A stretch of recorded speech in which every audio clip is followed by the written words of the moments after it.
Cuando se calma el bullicio de la ciudad y se van apagando las luces de la casa, se enciende la luz del entendimiento. Desde este momento comienza Puerto de Libros, librería radiofónica, programa que contiene todos sus elementos tipo A. Puede ser escuchado por niños, niñas y adolescentes sin la supervisión de padres, madres o representantes. Comienza Puerto de Libros, librería radiofónica. Este programa llega a ustedes con el apoyo de Puerto de Libros, librería de autor. Consulta todas nuestras ofertas en nuestras redes sociales @Puerto de Libros. Sultana del Lago Editores, empresa zuliana de servicios editoriales. Conviértete en autor. Contáctalos en su página web sultanadelago.com.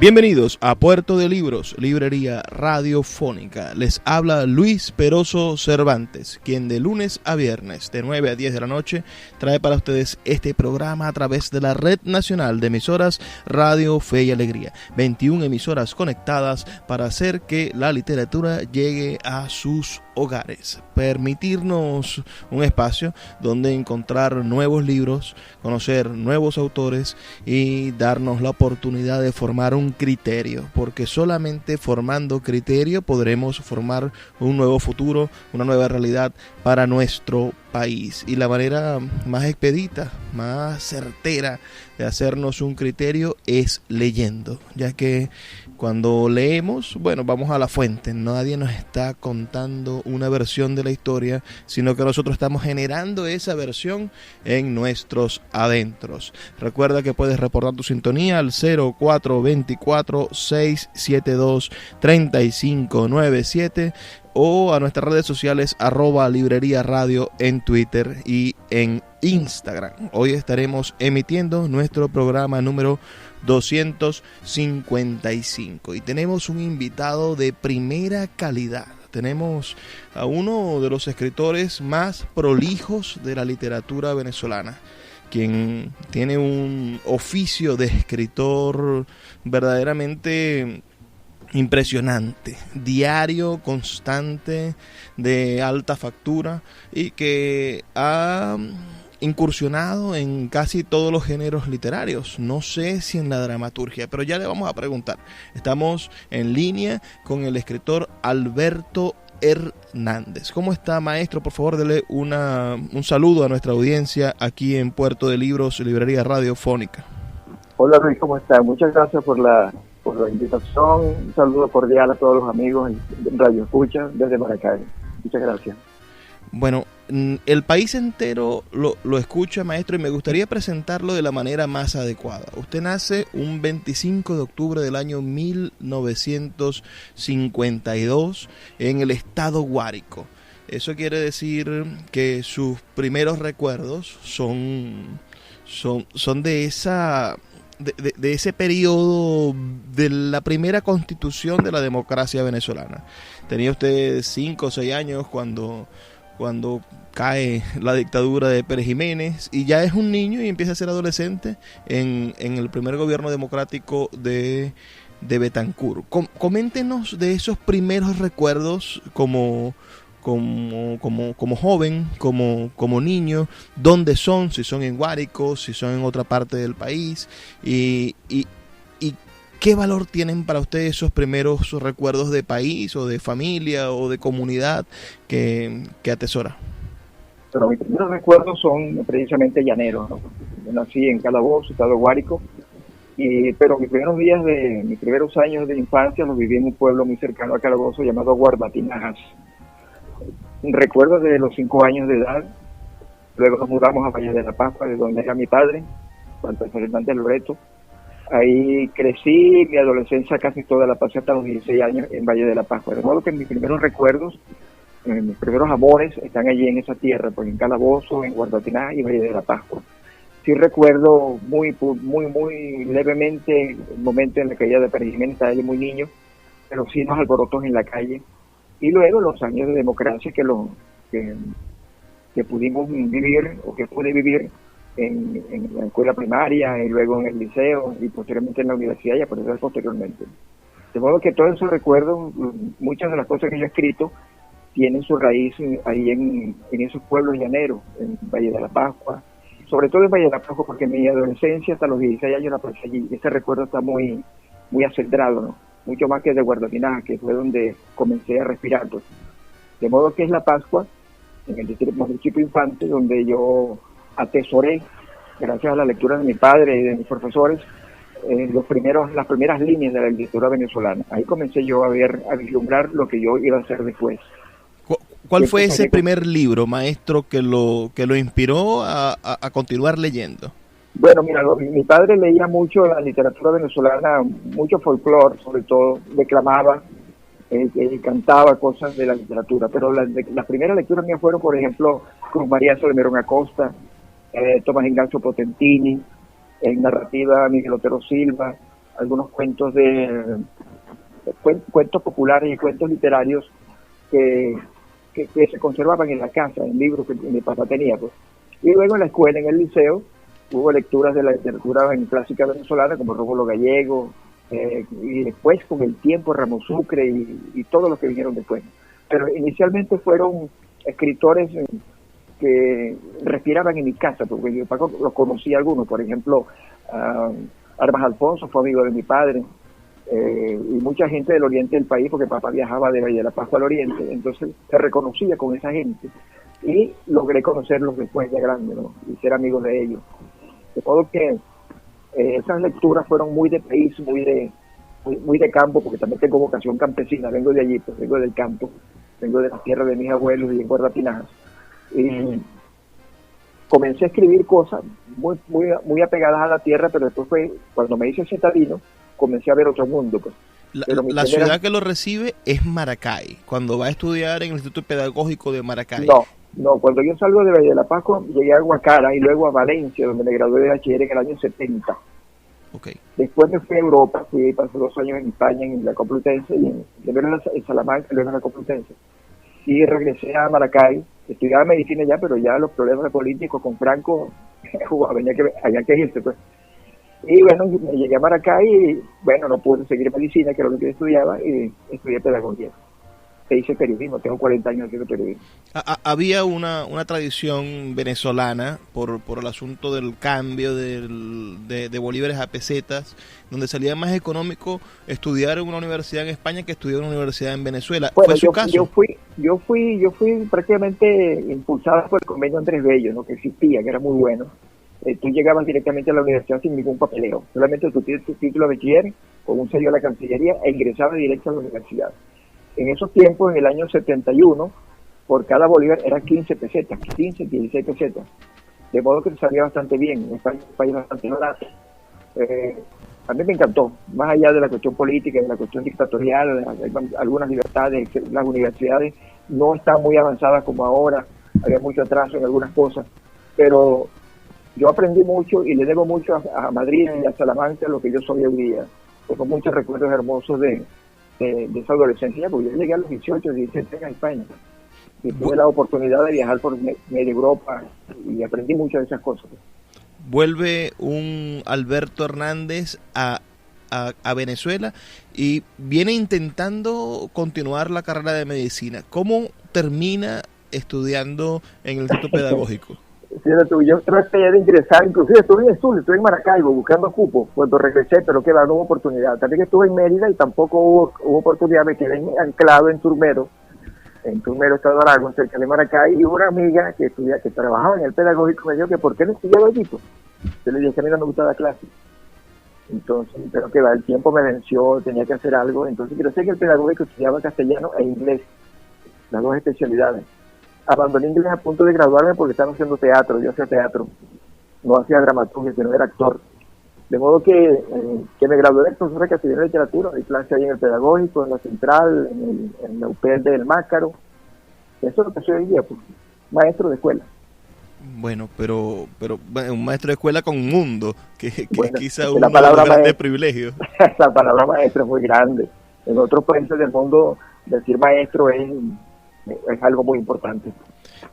Poeta, hábleme de de esa juventud? ¿Cómo se conectó con el teatro? ¿Qué generación de jóvenes estaban a su alrededor en esa veintena suya? Bueno, mira, yo comencé a hacer teatro en Madrid, digamos en la Complutense, entonces armamos un grupito de teatro y hacíamos teatro en los ancianatos, en las escuelas, montábamos cosas entre meses, montábamos, qué sé yo, comedia muy ligera con los muchachos venezolanos y españoles que estudiaban conmigo. Cuando regreso a Venezuela, ingreso al pedagógico, fundamos el TUP, el Teatro Universitario Pedagógico, con el profesor Ricardo Rodríguez. Ahí comenzamos a trabajar un grupo de jóvenes estudiantes de pedagógico, montamos varias piezas, recorrimos medio país con el TUP. Y luego, una vez que me gradué, seguía haciendo mimo. Yo hacía mimo también, hacía pantomima. Y bueno, fueron que alrededor de 15 años haciendo teatro, pero la realidad me dijo, no puedes seguir porque tienes otras cosas que hacer, ¿no? Tengo 3 hijos, tengo que alimentarlos, tengo que trabajar, producir, el teatro no produce, pues, no me daba para tal cosa, ¿no? Pero sin embargo, bueno, aprendí mucho del teatro y muchas de las cosas que escribo, los diálogos, qué sé yo, algunos elementos que uso en la narrativa y hasta en la poesía tienen que ver mucho con el teatro.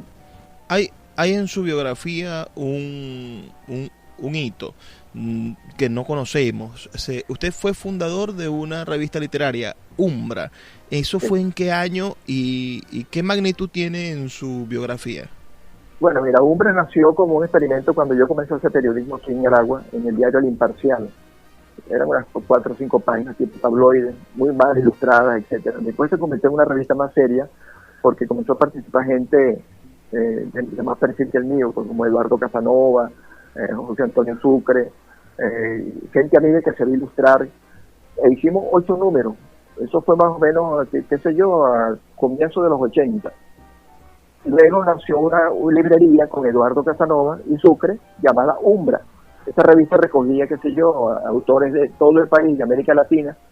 Y bueno, así hicimos Umbra, con la colaboración de mucha gente, de muchos poetas, narradores, ilustradores y ensayistas venezolanos. 8 números salieron de Umbra desde Maracay. Desde Maracay.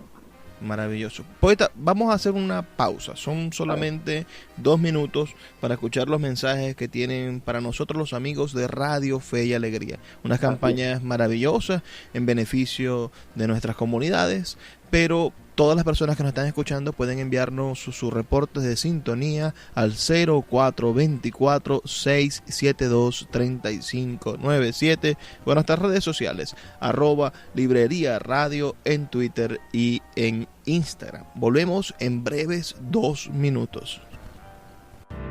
Escuchas Puerto de Libros con el poeta Luis Peroso Cervantes. Síguenos en Twitter e Instagram como @Librería Radio. El poeta Luis Peroso Cervantes le acompaña en Puerto de Libros, Librería Radiofónica, por Radio Fe y Alegría, con todas las voces. Seguimos en Puerto de Libros, Librería Radiofónica. Hoy en nuestra emisión número 255 con el gran escritor Alberto Hernández, nacido en Guárico, en Calabozo, un 25 de octubre del año 1952, y que, bueno, ahora se acerca con dicha, ¿no?, a los 70 años. En el 22 cumple 70, poeta. Pero su recorrido ha sido verdaderamente extenso. Si pensamos en kilómetros de palabras, usted le lleva muchísima ventaja, 2 o 3 cuerpos al que más ha escrito. Lo digo porque quienes no conozcan el nombre de Alberto Hernández en el país deberían buscarlo en el Facebook o en cualquier buscador de internet y se van a dar cuenta de la constancia de la escritura. Diariamente publica un artículo, una crónica, una reseña de un libro, deja constancia de su ojo crítico, de su aparato y su método crítico constantemente en la internet, y de esta manera, bueno, hace un legado gigantesco de lo que es como el atalaya, como el visor de la actualidad literaria del país. ¿En qué momento Alberto Hernández decide generar ese método de trabajo y crear textos que sin duda son sistemáticos de esa manera tan contundente? Mira, yo soy periodista también. Desde hace muchos años, más de 40 años, hago periodismo. Comencé haciendo periodismo político y cultural, pero sobre todo enfocado en lo cultural. Desde ese momento, en los años 70, ya casi graduado en el pedagógico en el año 76, yo comencé a escribir en los periódicos de aquí de Aragua, sobre todo en el diario El Imparcial. Luego pasé al Siglo, al Aragüeño y después al Periodiquito, que es donde trabajo actualmente. De modo que yo escribo todos los días, porque yo escribía todos los días en los periódicos. Yo escribía, hacía notas de política, entrevistaba a políticos, entrevistaba a la gente de cultura, hacía reseñas de libros, y los fines de semana publicaba un suplemento llamado Contenido, donde publicaba crónicas del olvido.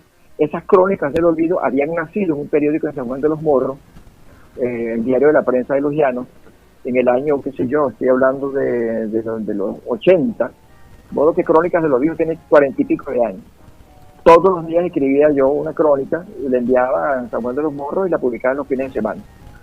Pero aquí una vez que los periódicos comienzan a fenecer por culpa de lo que sabemos que está pasando, incorporo a Facebook, que creo que es un aparato, un experimento muy importante para seguir trabajando en función de las letras. Y escribo todos los días porque, en primer lugar, se lo debo al periodismo, y en segundo lugar, porque la literatura debe escribirse todos los días. En todo caso, la literatura que habla para la gente, en el sentido de los libros, darlos a conocer. Creo que Venezuela necesita que su gente conozca a sus escritores. Me siento muy feliz cada vez que veo un libro que me gusta o que tiene algunas cosas que me gustan y yo lo reseño, porque eso tiene que quedar para la gente. Y bueno, ese es el oficio mío de todos los días. Pues. Sentarme a revisar la biblioteca, los libros que me llegan por internet, los libros que me prestan. Hay muchas cosas que me llegan y entonces tengo el archivo mío en la pantalla y cada día recojo un libro y lo voy trabajando. Y el método crítico, porque no solamente es el hecho de escribir, en el periodismo, bueno, sucede algo y ese suceso, bueno, motiva y obliga a que el periodista lo lleve, pero usted debe de leer, madurar, para producirnos un texto crítico de la calidad que lo hace. Bueno, yo no me considero crítico, ¿no? Yo soy más que todo un cronista. Ahora, que utilice algunos elementos críticos, esa es otra cosa, ¿no? Por supuesto, en la medida en que estudié pedagogía, estudié literatura, estudié crítica literaria, ¿no? Y los críticos y la filosofía, todo eso se incorpora a lo que uno llama el aparato crítico. Pero yo no tengo una fijación sobre un método específico, ¿no? Yo juego un poco con las imágenes, juego con la biografía, juego un poco con la realidad, entro y salgo del libro porque es la crónica. La crónica es lo trabajo con el tiempo. El Dios Cronos me alimenta. Pues. Entonces los elementos de la realidad y los elementos de la ficción se unen allí y aparece eso que tú ves allí. De pronto yo escribo una nota donde yo hablo en primera persona, pero es porque el libro me lo está pidiendo. O hablo en segunda o hablo en tercera persona. El libro es el que manda. El poema, el cuento, la novela es quien me manda que diga lo que voy a decir. De modo que no tengo una metodología específica. Usted, sobre todo, por lo menos en el grueso de su bibliografía, encontramos poemarios. El primero, de 1980, editado por Umbra Editores, que imagino es un brazo de la revista, es La mofa del musgo.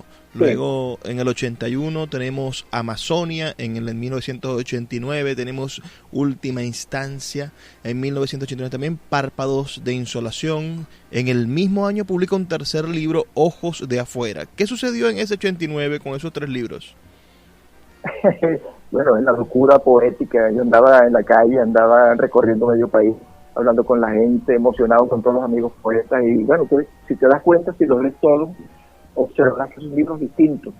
Para mí cada libro tiene que ser diferente.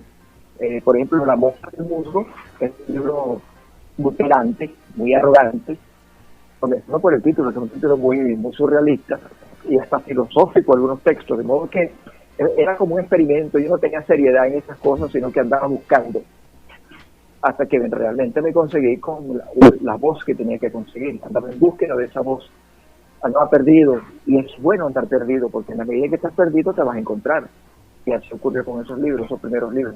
En la década de los 90 publica Nortes, en el 91. En el 96 publica Intentos y El Exilio, que son no son libros diferentes, es un mismo libro que se llama Intentos y El Exilio. En el 98, Bestias de Superficie, hermosísimo título.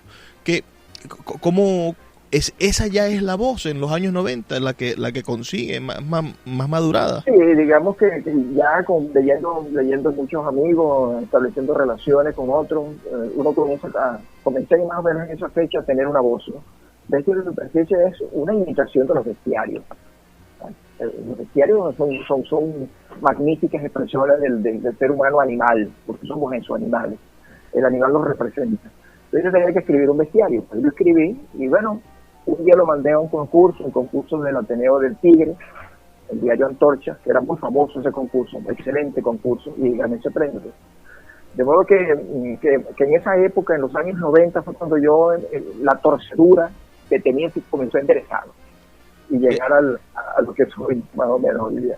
El siglo XXI lo abre con Poética del Desatino en el año 2001. También una antología que recoge su poesía del 80 al 2001, En Boca Ajena, antología poética, y tenemos en el 2002 Tierra de la que soy. Bueno, no conozco ese libro, pero estos el libros título es fueron bellísimo. Uno publicado en México y el otro publicado en Nueva York, en la Universidad de Nueva York. El Tierra de lo que soy en Nueva York y el otro, Boca Ajena, lo publicó la editorial Presagios de México. Esos libros no circularon aquí porque, bueno, muy pocos se circularon aquí y los demás, no sé qué se hicieron, estarán por ahí circulando en alguna casa. En el 2003, El Poema de la Ciudad. En el 2008, El Cielo Cotidiano, Poesía en Tránsito. Y en el 2010 leemos Puertas de Galina.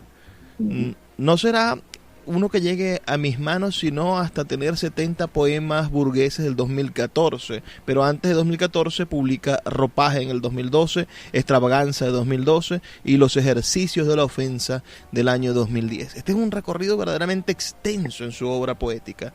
Pues, ¿Qué ha resultado en usted, para sus adentros, haber pasado por tantas formas, por tantas definiciones de poemarios? Hay como una fragmentación del alma o versiones diferentes de Alberto Hernández, algo así como lo que nos dice Cadenas, que el de Falsas Maniobras no es el mismo Cadenas de la actualidad. Él dice que él no se reconoce, que esa es otra persona. ¿Sucede lo mismo con Alberto Hernández? En cada uno hay una versión diferente. Recuerda que uno es persona y como persona es máscara. Uno tiene muchas máscaras y tiene muchos autores adentro, ¿no? De modo que cada libro es una representación. Cada libro es un otro, como decía Borges, ¿no? Cada libro es uno distinto.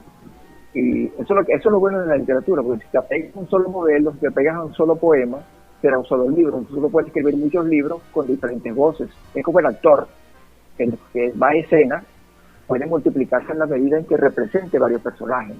Entonces eso permite ser el otro en la medida en que lo ves en el espejo. Es decir, la poesía es multiplicadora de voces. Somos muchas voces. Y eso es lo que yo he logrado más o menos alcanzar con lo que escribo, pues.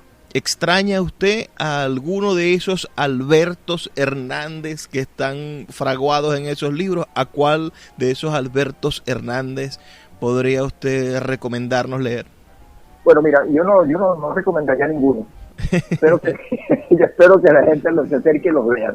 Pero hay un libro que me atrapa mucho, que se llama El Poema de la Ciudad, porque es el poema de la ciudad donde vivo, pero también es el poema de todas las ciudades que han vivido en mí. Ahí está Maracay, ahí están los personajes de Maracay, los vivos y los muertos, están los milagros de Maracay, las maldiciones de Maracay. Y Maracay es que puede ser Salamanca, puede ser Madrid, puede ser Cancún, puede ser Maracaibo, puede ser Mérida. Es cualquier ciudad con sus locos, con sus bendiciones, sus santos y demonios. Ese libro me llama la atención. Y por supuesto, más allá de la poesía, después que comenzaba a narrar, porque yo comencé a narrar también desde muy joven, hacía relatos cortos, microficción, Y bueno, me dio por ahí también, porque esa es la ociosidad mía. Yo soy un ocioso de la literatura. En los libros de cuentos conseguimos en el 94 fragmentos de la misma memoria. Bellísimo título, parece el título de un poemario, pero es genial que sea el título de un libro de relatos. Sí, algunos amigos dicen que más de un libro de relatos es una novela, ¿no? Fragmentada, ¿no? Yo digo que es un libro de cuentos, pero si la gente dice que es una novela, bueno, perfecto, me parece muy bien. Que la gente opine lo que quiera, eso es lo maravilloso del lector. En el 99 publica Cortoletraje y en el 2000 Virginidades y otros desafíos. Y en el 2012 publica Relatos fascistas. ¿Esos son sus libros de relatos? ¿Me falta alguno? Bueno, esa es la novela Nervio Poético, que ganó el premio de Cultura Urbana. Tengo alrededor de 7 novelas guardadas en la computadora porque no hay quien las publique. Pues. Pero de novelas sí encontramos algún recorrido anterior antes de llegar al Nervio Poético, en la cual me gustaría detenerme en la próxima sección, próximo segmento. Pero tenemos La Única Hora de 2016. La Única Hora. La Única Hora, que fue la primera novela como tal que usted decide publicar. ¿Esa la publica qué editorial? ¿Se encontrarán todavía ejemplares de ese libro? Mira, no, nosotros lo publicamos aquí en Maracay a través de la editorial nuestra, Estival. Pero si tú quieres leerla, bueno, te la puedo mandar por PDF.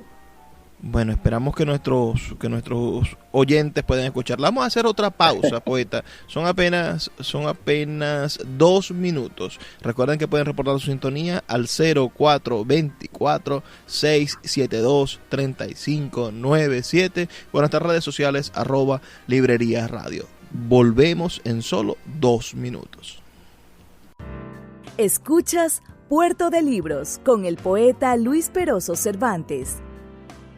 Síguenos en Twitter e Instagram como @Librería Radio. Regresa a Puerto de Libros, a Maracaibo y a toda Venezuela a través de su página web puertodelibros.com.be en el Centro Comercial Gran Bazar de Maracaibo. Libros de todas las áreas del conocimiento dispuestos para que puedas adquirirlos a bajos precios. Consulta sus redes sociales @Puerto de Libros en Twitter, Instagram y Facebook y acompáñanos en esta aventura por el universo mágico de los libros. Sultana del Lago Editores es una empresa zuliana de servicios editoriales. Nuestro catálogo tiene más de 100 títulos de autores nacionales e internacionales. Además, somos la única editorial que presta servicios de impresión bajo demanda en Maracaibo. No necesitas invertir en grandes tirajes. Tus lectores pedirán tu libro, nosotros lo imprimiremos y tú obtendrás regalías. Por ello, también editamos internacionalmente en Amazon y Google Play Books. Conoce más en nuestra nueva página web www.sultanadelago.com o siguiéndonos en Instagram como @sultanadelago.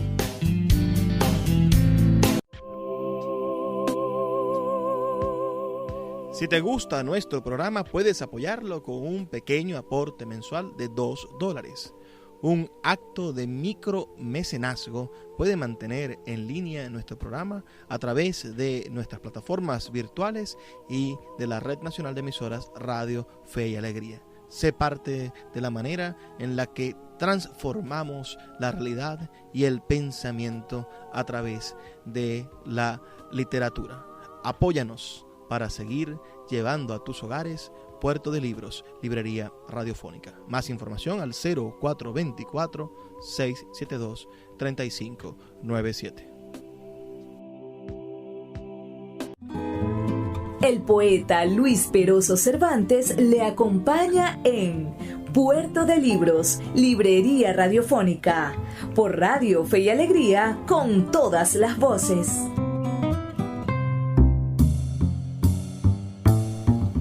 Seguimos en Puerto de Libros, Librería Radiofónica. Me encuentro con el poeta, novelista, ensayista y periodista Alberto Hernández, además de docente y además de también factor. Tenemos qué maravillosa es la vida, ¿no? Poder voltear y darse cuenta de todas estas cosas.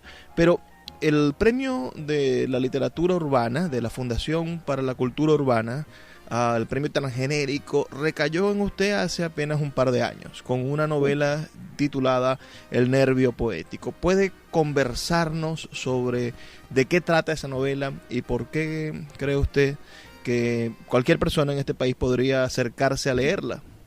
Mira, esa es una novela de amor, porque es mi amor hacia la poesía venezolana, protagonizada por dos hombres fundamentales en mi vida poética, que son Eugenio Montejo y Pepe Barroeta. Eugenio y Pepe son las voces cantantes del libro, de la novela, pero a través de ellos pasa toda la literatura venezolana, toda la poesía venezolana, casi toda, pues, desde los años 70, 60 hasta que ellos mueren, porque al final son las voces muertas, las de ellos, las que cierran el libro, ¿no? Es una novela que algunos han dicho que es un aparato literario, que es un artefacto literario, que no es una novela, que no sé, le han dado muchas calificaciones, un calificativo, pero está muy bien, me parece que todo eso es válido. Esta novela nació producto, digamos, de mi, no tiene nada que ver con la pedagogía, pero sí tiene que ver con mis estudios pedagógicos en el sentido del reconocimiento a lo que ha pasado en este país durante tantos años en materia literaria, sobre todo poética. Un país que está lleno de excelentes poetas, de hombres de buena palabra, y allí, bueno, con la amistad con Eugenio y la amistad con Pepe, desarrolló, digamos, el reconocimiento de todos los demás que aparecen allí, entre ellos Vicente Gervasi, Rafael Cadena, Efraín Hurtado, el poeta Acevedo, Ángel Eduardo Acevedo, todos esos poetas. Mira, cuando lees el libro te darás cuenta que por ahí están todos los poetas que uno ha reconocido y algunos que poca gente conoce. Eso es el nervio poético.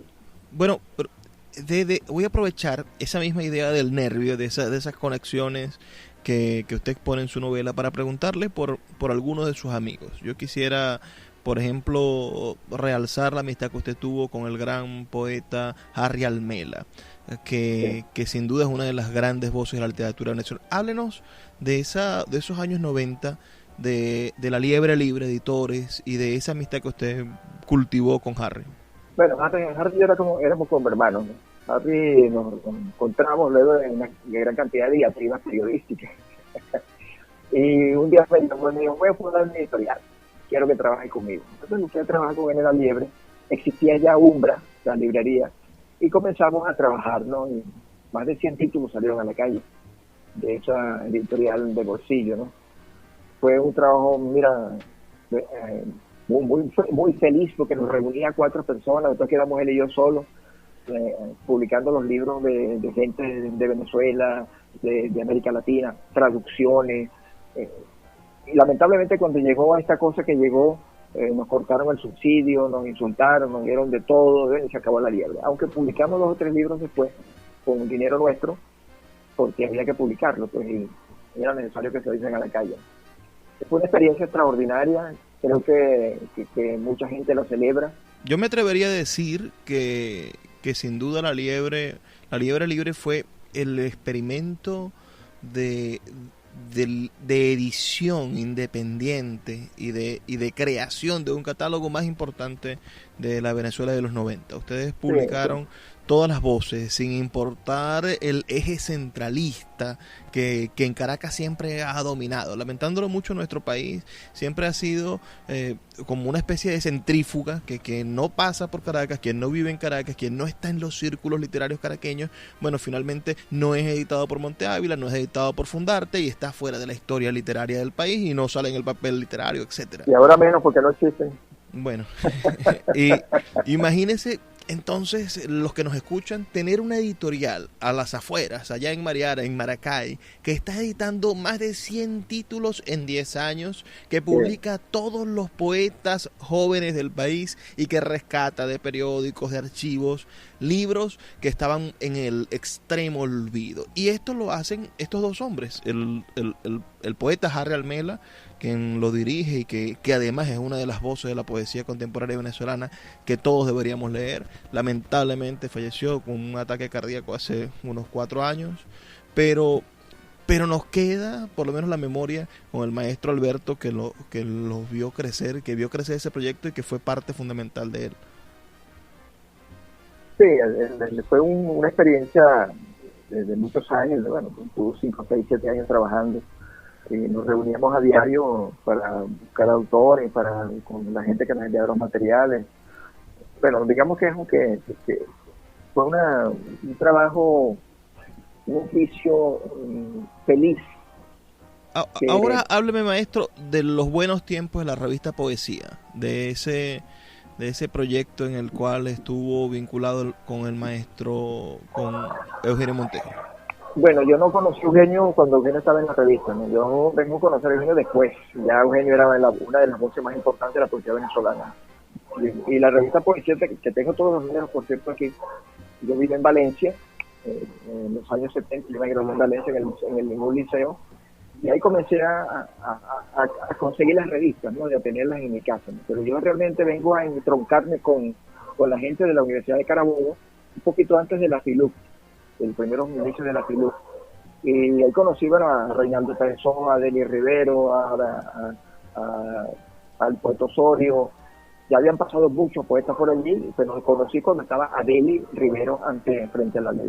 Okay. ¿Sigue usted en contacto con la revista? ¿Sigue siendo parte del comité editorial? Mira, la revista en papel prácticamente desapareció. Está saliendo en las redes, ¿no? En internet, qué sé yo. Yo hasta tengo buenas relaciones con Víctor y con la gente de allí, pero no sé cómo está el directorio, no sé, lo movieron. No hay una comunicación directa hasta ahora, ¿no? Pero sí veo que están trabajando y que están haciendo un buen trabajo de oficio, pues, publicando ensayos, publicando poetas, voces nuevas, cosas que me parecen muy bien. Ahí estuvimos con Néstor Mendoza también. Hábleme, poeta, de Estival Editores y de la amistad con el maestro Juan.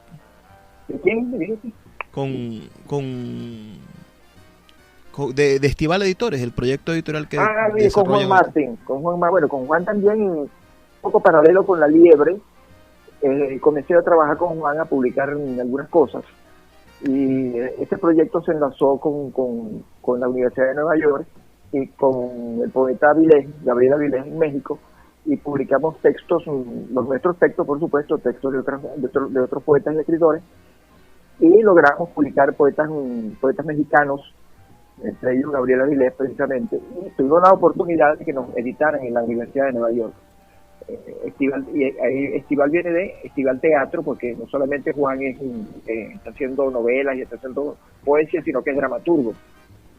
En estos momentos está metido en un programa muy bueno que son los escritores luso-venezolanos, donde Juan es un portugués y está estableciendo contacto muy importante con los escritores de Portugal, cosa que me parece muy bueno, excelente. Pero ese trabajo de Estival fue parecido al de La Liebre en cuanto al esfuerzo, en cuanto a la calidad de los trabajos, las ediciones muy bellas, pero bueno, como todo, he llegado al final de las ediciones porque no, el papel está muy caro, la tinta está muy cara, es un desastre. Bueno, pero es una experiencia muy hermosa. Parece que todas las cosas nos llevan a conversar sobre esto mismo, sobre la crisis en la cual estamos cohabitando. Yo veo y sigo sus opiniones, que son bastante dolorosas, la manera en la cual usted siente que su ciudad, que Maracay, donde ha pasado quizás la mayor parte de su vida adulta, está siendo una sombra de lo que fue la ciudad que usted habitó, que usted disfrutó y con sus compañeros. ¿Cómo un Alberto Hernández de 68 años hoy nos habla del futuro? ¿Cuál sería ese signo? Mira, yo no soy militante a ultranza del optimismo, ¿no? Yo pienso siempre en política. Aquí yo creo en la política. La política es la realización de los asuntos del Estado. Tiene que organizar. Yo pienso que una vez que salgamos de esta pesadilla hay que reconstruir el país. Por ejemplo, mis hijos están fuera del país, mis nietos están fuera del país, ellos están estudiando por allá, mis hijos profesionales se fueron y mis nietos están estudiando. Yo pienso que esa gente, esos 6 millones de personas que se fueron, vienen a reconstruir este país. Yo pienso en eso. Y desde mi edad, yo hago lo posible porque el país no se muera. Mi país, el pequeño país que tengo al lado, el que tengo mi conciencia, y que de pronto se puede convertir en esto que estamos hablando tú y yo, pues en algo comunicacional, que suene que el país existe a través de las palabras, a través de la poesía, a través de la narrativa. Y creo que sí podemos hacerlo. peleando, luchando democráticamente para salir de esta cosa. ¿No le parece injusto colocar el peso de la reconstrucción en 6 millones de personas cuando hay 24 aquí adentro? No, por supuesto. Esos 6 millones, los que puedan venir van a hacerlo, ¿no? Mucha gente no regresará, pero por supuesto que sería una irresponsabilidad de mi parte decir eso, absolutamente, ¿no? Los que estamos aquí adentro tenemos que luchar, y lo estamos haciendo, lo que podemos hacerlo. Pero lo bueno de esto es, como ha ocurrido en otras historias, lo que pasó por ejemplo con España, lo que pasó con Italia, que esa gente que se vino regresó, algunos regresaron a reconstruir la democracia, a reconstruir la cultura, a reconstruir las instituciones. Y pienso que con los que estamos aquí, los jóvenes que están aquí y los viejos que estamos aquí, con los de afuera tenemos que hacer algo. Estas cosas que están pasando en materia democrática, hay que impulsarlas, hay que seguir adelante. No hay que perder el norte, hay que hacer política, hay que hacer política en la calle. Vamos a hacer una pausa nuevamente, son apenas 2 minutos. Ya volvemos con más de Puerto de Libros, Librería Radiofónica. Escuchas Puerto de Libros con el poeta Luis Peroso Cervantes. Síguenos en Twitter e Instagram como @Librería Radio. El poeta Luis Peroso Cervantes le acompaña en Puerto de Libros, Librería Radiofónica, por Radio Fe y Alegría, con todas las voces.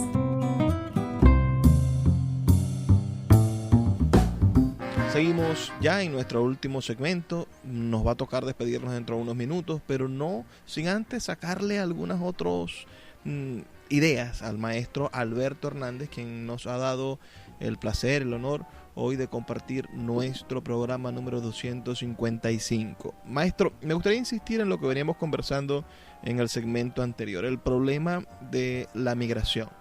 ¿Usted cree... Bueno, yo siento que la literatura venezolana está dividida desde hace mucho tiempo en dos realidades o dos formas de ver el país, ¿no? Estaba la literatura chavista y la literatura de los que estamos en el mundo opuesto a la forma en que se gobierna. Entonces uno leía los libros de los jóvenes que asistían a la Casa de las Letras, al Festival de Poesía, etcétera, y ellos estaban poblados de un optimismo, de esa sonrisa que tiene la poesía cubana de Nicolás Guillén, que tiene algún tipo de poesía política antiimperialista, y del otro lado, bueno, observamos a nuestros poetas hablar sobre el exilio, hablar sobre... Ahora siento que hay una tercera literatura venezolana. Está la literatura de los que estamos aquí viendo, viviendo, padeciendo y resistiendo. Está la de los chavistas que siguen teniendo sus espacios de poder y tienen que mantener un discurso. Y está la literatura del exilio, que tiene una manera diferente y de observar el país. ¿Cómo cree usted que en un futuro podrá coincidir eso en la crítica? ¿Cómo se va a leer esa triple literatura dentro de 20 años? Bueno, en primer lugar, no creo que exista una literatura chavista. Eso es propaganda. Los poetas que fueron mis amigos, que participaron conmigo durante muchos años en las manifestaciones culturales, sobre todo en la poesía y en la narrativa, ya no existen. Te lo puedo decir, yo te escribí muchos años en el Nacional, en el Universal, y yo pregunto por quién fue mi amigo Luis Alberto Crespo. ¿Dónde está Luis Alberto? ¿Dónde está William Osuna? ¿Dónde está la poesía de ellos? Ellos no pueden hablar porque la vergüenza es demasiado grande, el peso de la vergüenza es demasiado. Entonces yo no creo en esa literatura. Luis Alberto Crespo es un poeta, y fue uno de los tipos que se encargó de recoger en todo el país las voces del mapa venezolano. Y eso se perdió. Quedan sus libros, por supuesto, no, yo los veo con cierta frecuencia. Pero eso no existe. Cada vez que uno de ellos sale a hablar, nadie lo lee, nadie le dice nada. Claro, nos quedamos con el Luis Alberto Crespo de Mediodía o Nunca, de Lagartija, pero no lo podemos escuchar hablar ahorita. ¿Y qué va a decir?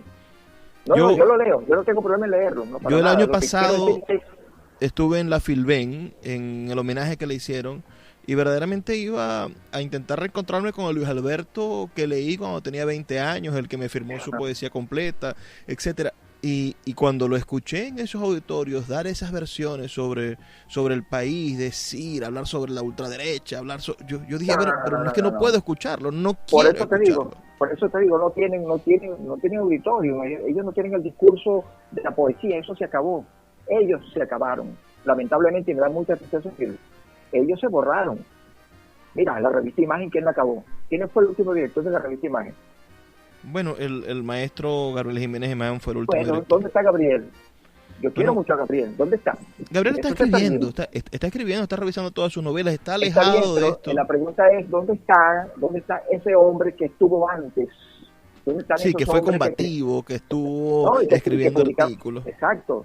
Y cada vez que me echan una opinión acerca vecinal, le caen a golpes. ¿Por qué? Porque se lo buscaron. Entonces, yo no creo que haya un discurso poético chavista. Yo creo que hay un discurso poético. Malo o bueno. ¿De acuerdo? Ahora, hay otro discurso que es el discurso de la gente que está fuera del país, donde yo encuentro que hay una relación estrecha con lo que está pasando en el país.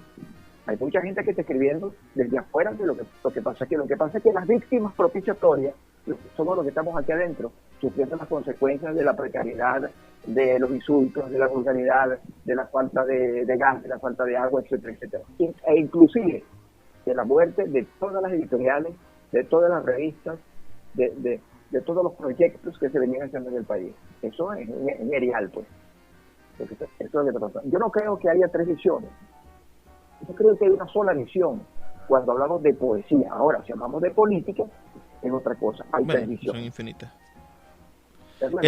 En ese decir, en este mapa en el que estamos ahora, un poco turbio, ¿no? En el 2020 pasando al 2021, ¿qué voces creen ustedes que llevan que son los iconoclastas, que son los que deberíamos perseguir, leer, investigar sobre ellos, porque darán de qué hablar en la literatura del futuro? Lo digo porque usted es el crítico literario, o por lo menos el ensayista que va al día con estas cosas. Mira, hay muchos jóvenes, muchos nombres, no puedo nombrarte uno solo, hay varios nombres, inclusive de gente que vive aquí y de gente que está afuera, que está haciendo cosas muy buenas. De poder decir Montoya, Néstor Mendoza, Albert Salas Hernández, Enza García Reaza, y mucha gente silenciada que está en el resto del país, que poco habla.